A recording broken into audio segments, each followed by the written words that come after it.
और 2 अवस्था में व्यक्ति को ज़्यादा से ज़्यादा मौन रहना चाहिए। आपकी भक्ति परिपक्व हो गई और वाक सिद्धि हो गई, वाणी की सिद्धि हो गई, तपस्या परिपक्व हो गए आप इस अवस्था में। और एक वृद्ध अवस्था में मौन रहने में हमारा हित है। घर में ज्यादा से ज्यादा हम मौन रहेंगे, इनमें हमारा हित है। क्योंकि वाणी सिद्धि मिलने के बाद जो आप बोलेंगे सो बोले, जो सो निहाल, जो बोलेगा वही होने वाला है। इसलिए भगवान शिव ने स्वयं ने कहा कि नारद जी आप मौन रहो। आप सबके आगे नारद जी मौन रहो न रहो, लेकिन श्री हरि के आगे तो आपको मौन रहना ही है। मेरे सामने जो आपने स्वयं की प्रशंसा की, ये बात आपको श्री हरि के आगे नहीं कहना है, विष्णु भगवान के आगे आपको मौन रहना है। और विष्णु भगवान कोई बात निकाले आपकी तपस्या के बारे में कि नारद जी आजकल तो आपकी बहुत सारी जयकार हो रही है, ऋषि मुनि आपकी प्रशंसा करते हैं, ऐसी कोई विष्णु भगवान बात निकाले तो भी इस बात को बदलने की कोशिश करें, इस रूट को बदल दीजिए, इस बात को दबाने का प्रयास करें। आपकी प्रशंसा के बारे में कुछ बात करें विष्णु भगवान स्वयं, तो भी इस बात को बदल दीजिए आप। लेकिन आप मौन रहिए नारद जी, और विष्णु भगवान के आगे कुछ भी आपको नहीं बोलना है। तो भगवान शिव जी ने नारद जी को बहुत समझाया, तो नारद जी विष्णु भगवान के पास ही पहुंच गए, जिनको कहने के लिए स्वयं भगवान शिव जी ने मना किया था कि आपको वहां नहीं कहना है।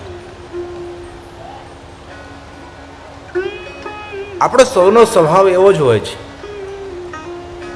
आपने कोई रियली सामान्य रीते कोई बात करी दे तो बातનો બહુ પ્રભાવ ના પડે, પણ આપણે એમ કે અમારી બહુ જ ખાનગી વાત છે, તારે કોઈને નથી કહેવાની, આ વાતને તારે પેટમાં રાખવાની છે। આમ બહાર દઈને વજન દઈ દઈને તમે તને કહો કે જો તને મારી બહુ અંગત વાત છે આવો, તું પેટમાં રાખજો, કોઈને કહેતો નહીં હો।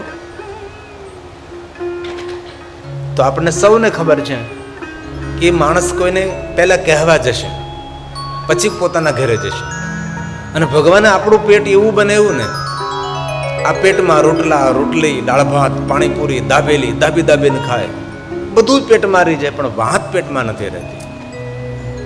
આ એક મનુષ્યનું મોટામાં મોટું લક્ષણ છે, અને પેટ છૂટી વાત કોઈને ન કરાય।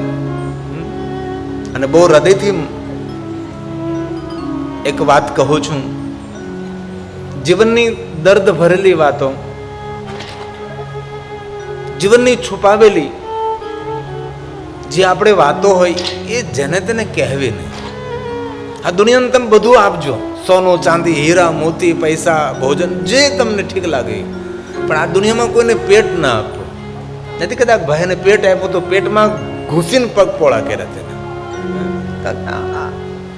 આ માણસોનું એક લક્ષણ છે, અને જેની તેની આગળ રોદડા નહીં રોવા, જેની તેની આગળ આપણે દુઃખના પોટલા નહીં ખોલવા। તમારો દુઃખનો ભાર, આપણા દુઃખનો ભાર આપણે જ ઉપાડવાનો છે। અને બને ત્યાં સુધી જીવનની કોઈને મજબૂરી નહીં દેખાડવી, કારણ કે દુનિયામાં આપણી મજબૂરીનો લાભ લેનારા માણસો વધારે હોય છે।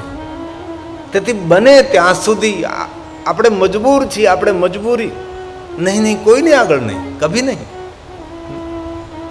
અને થઈ શકે તો કોઈની આગળ રડવું નહીં, કારણ કે આપણા આંસુની ઇજ્જત કરનારા, આપણા આંસુનું સન્માન કરનારા દુનિયામાં ગણ્યા ગાંઠા માણસો હોય છે।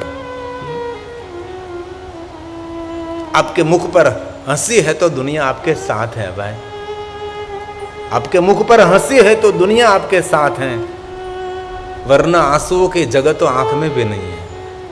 आंख भी आंसू को धकेल देते कि यहां से निकलो,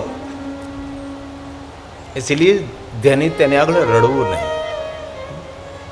અને એક વાત કહું, ક્યારેય કોઈ માણસના આંખમાં આંસુ હોય અને જો અવસર મળે ને ભગવાને તમને સામર્થ્ય આપ્યું હોય તો કોઈના આંખના આંસુ લૂછવા એ હજારો ભગવાન શિવને અભિષેક કરવાનું પુણ્ય આપનારા છે. ક્યારેક કોઈ માણસ મજબૂર હોય અને તમને યોગ્ય વ્યક્તિ સમજીને જો તમારી સામે આંસુ પાડે, તો જો સામર્થ્ય આપ્યું હોય તો ધીમેકથી એમના આંસુ લૂછી નાખજો. યજ્ઞોમાં આહુતિ આપી હોય જે પુણ્ય મળે એના કરતાં કરોડો ગણું પુણ્ય કોઈના આંખના આંસુ લૂછવાથી પુણ્ય પ્રાપ્ત થશે.